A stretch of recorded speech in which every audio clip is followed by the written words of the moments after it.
وإذ قال لقمان لابنه وهو يعظه يا بني لا تشرك بالله إن الشرك لظلم عظيم وإذ قال لقمان لابنه وهو يعظه يا بني لا تشرك بالله إن الشرك لظلم عظيم.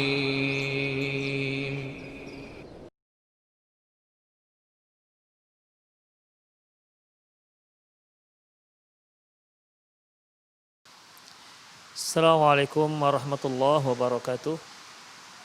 Innal hamdalillah nahmaduhu wa nasta'inuhu wa nastaghfiruh wa na'udzu billahi min shururi anfusina wa sayyiati a'malina. May yahdihillahu fahuwal muhtad wa may yudlil falan tajida lahu waliyyan mursyida.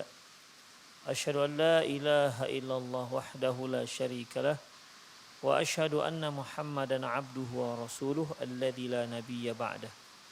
Wa qala Allah subhanahu wa ta'ala ya ayyuhalladzina amanu taqullaha haqqa tuqatih wa la tamutunna illa wa antum muslimun. Ya ayyuhalladzina amanu taqullaha wa qulu qawlan sadida yuslih lakum a'malakum wa yaghfir lakum dhunubakum wa man yuti'illaha wa rasulahu faqad faza fawzan 'azima. Ya ayyuhan nasu taqu rabbakumul ladzi khalaqakum min nafsin wahidah wa khalaqa minha zawjaha wa batha minhuma rijalan katsiran wa nisaa wattaqullaha alladzi tasaaluna bihi wal arham innallaha kana 'alaikum raqiba. Amma ba'du, inna asdaqal hadithi kitabullah wa khairal hadi hadi Muhammad sallallahu alaihi wasallam wa syarral umur muhdatsatuha wa kullu muhdatsatin bid'ah wa kullu bid'atin dhalalah wa kullu dhalalatin finnar. Ma'asyiral muslimin wal muslimat, para pemirsa Rosat TV, pendengar radio Medan Mengaji dimanapun Anda berada, alhamdulillah kita kembali bersua dalam serial tanya jawab seputar anak, di mana di kajian lalu kita telah membahas terkait dengan masalah yaitu inseminasi buatan. Kita telah ceritakan panjang lebar prosesnya, demikian juga hukum-hukum yang terkait dengan inseminasi buatan ini. Ikhwah rahimani Allah wa iyyakum. Hukumnya sudah kita bahas, yaitu dibolehkan dengan syarat-syarat yang telah kita bicarakan di kajian lalu, di mana sumber daripada sel tersebut harus berasal dari suami dan istri yang sudah memiliki ikatan pernikahan yang sah, kemudian dengan ridho keduanya yaitu suami istri, dan dijamin tidak tercampur ataupun tertukar dengan sel-sel telur yang lainnya, serta dilakukan oleh tim yang memiliki kapabilitas dalam masalah bidangnya dalam masalah ini, kemudian juga memiliki agama yang kuat. Kemudian ikhwah rahimani Allah wa iyyakum, kita juga telah bahas bahwasanya tidak dibolehkannya apabila proses inseminasi buatan yang dilakukan antara sel telur dari istri dengan sel spermatozoa dari suami. Setelah terjadi proses inseminasi buatan, lantas diletakkan di rahim di istri yang lain, bukan istri yang memiliki ovum ataupun sel telur tersebut. Ini sudah kita bahas, yaitu tidak dibolehkan. Taib. Seandainya itu terjadi, lahirlah si anak. Siapakah ibunya? Apakah yang memiliki sel telur ataukah ibu yang memiliki rahim? Ya. Sudah kita bahas bahwasanya yang dikatakan ibu dalam Islam yaitu yang melahirkan, yang mengandung dan yang melahirkan. Dan itu hanya ada pada ibu yang si pemilik rahim. Adapun ibu yang tidak memiliki rahim ataupun yang dia hanya memiliki sel telur, dia tidak mengalami mengandung dan juga tidak mengalami melahirkan. Demikian. Allahu a'lam bishawab. Baik, sekarang apabila terjadi proses inseminasi buatan ini antara sel telur seorang wanita dengan sel sperma dari laki-laki yang bukan suaminya. Apakah proses inseminasi buatan ini sama hukumnya seperti perzinahan? Ikhwah rahimani Allah wa iyyakum, dalam masalah ini ya, para masyayikh, para ulama muasirin yang kontemporer yang masa sekarang, mereka sepakat, ittafaqat kalimatuhum ala tahrimi hadzal fi'l. Mereka sepakat bahwasanya hal ini tidak dibolehkan. Mereka sepakat bahwasanya hal ini tidak dibolehkan, yaitu melakukan proses inseminasi buatan dari sel telur seorang wanita dengan sel spermatozoa dari laki-laki yang bukan suaminya. Dari laki-laki yang bukan suaminya. Ya. Jadi dalam masalah ini sepakat para ulama bahwasanya itu haram hukumnya. Sel indung telur, sel telur harus dari istri dan sel sperma harus dari suami, dan keduanya telah melakukan akad pernikahan yang sah, telah menjalin pernikahan dengan akad pernikahan yang sah. Jika tidak, maka tidak dibolehkan.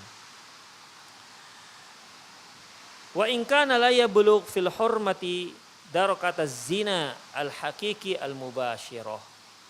Walaupun ya keharamannya itu tidaklah sampai seperti dengan haramnya zina yang hakiki, ikhwah.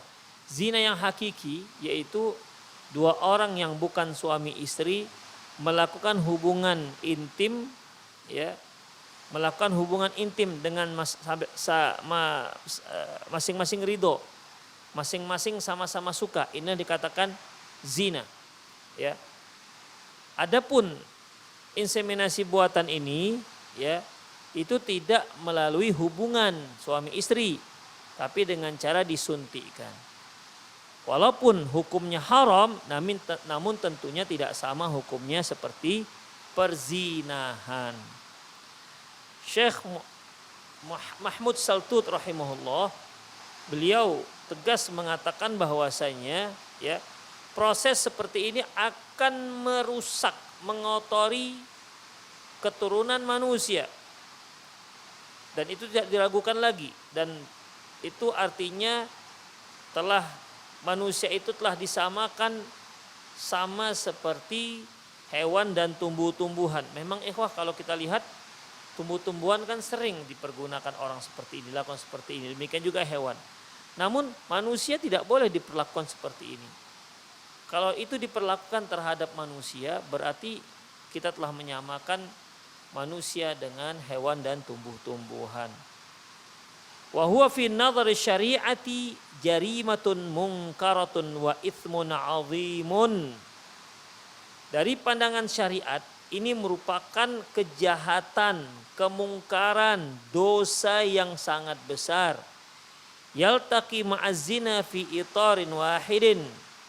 Jauharuhuma wahidun wa natijatuhuma wahidatun. Di mana antara zina dan masalah ini, ya, dan perkara ini itu sama, prosesnya sama, ya, tujuannya sama, hasilnya juga sama. Apa itu? Wa huwa wada'ul ma ajnabiyyin qasdan fi harti laisa bainahu wa baina dzalika rajul aqdul tibat bizaujiyatin syar'iyyatin, yaitu meletakkan air asing. Ya, air asing, artinya air asing ini yaitu sengaja meletakkan sperma seorang laki-laki di wanita di mana mereka tidak ada hubungan ataupun ikatan tali pernikahan yang sah dari si syar'i. Itulah dia. Jadi dalam masalah ini ikhwah, ya, sama dengan inseminasi buatan antara ovum dengan spermatozoa, tapi bukan asal dari suami dan istri. Maka ini mirip sekali dengan zina. Perzinahan, seorang laki-laki melakukan perzinahan dengan seorang wanita yang bukan istrinya, dia letakkan airnya. Dia letakkan spermanya di rahim tu wanita. Dan ini hukumnya haram. Karena mereka bukan suami istri. Demikian juga yang ini, yaitu dilakukan proses inseminasi buatan antara sel telur wanita dengan sel spermatozoa yang mereka itu bukan berasal dari suami dan istri yang sah. Makanya ikhwah rahimani Allah wa iyyakum, ya, ini diharamkan dalam pandangan syariat. Demikian juga pendapat Syekh Atiyah Saqar dalam kitab Mausu'atul Usrah. Apa kata beliau? In kana talaqih sina'i bi ghairi ma'iz zaujin sawa'un ridha am lam yarda fa huwa haramun asyaddu nakran. Apabila proses inseminasi buatan ini berasal dari air yang bukan suaminya, baik mereka ridho maupun tak ridho, maka itu sangat diharamkan. Ya, sangat diharamkan. Demikian ikhwah. Jadi intinya, ya, di sini juga disebutkan Syekh Mustafa Rizqa, Syekh Ali At-Tantawi dan seterusnya. Mereka semua mengatakan haram, tidak dibolehkan. Kesimpulannya bahwasanya para ulama sepakat tidak boleh dilakukan proses inseminasi buatan antara sel telur yang diambil dari seorang wanita dengan sel sperma yang diambil dari seorang laki-laki, sementara di antara mereka tidak ada hubungan ikatan pernikahan yang sah. Sepakat para ulama hal ini tidak dibolehkan, haram hukumnya.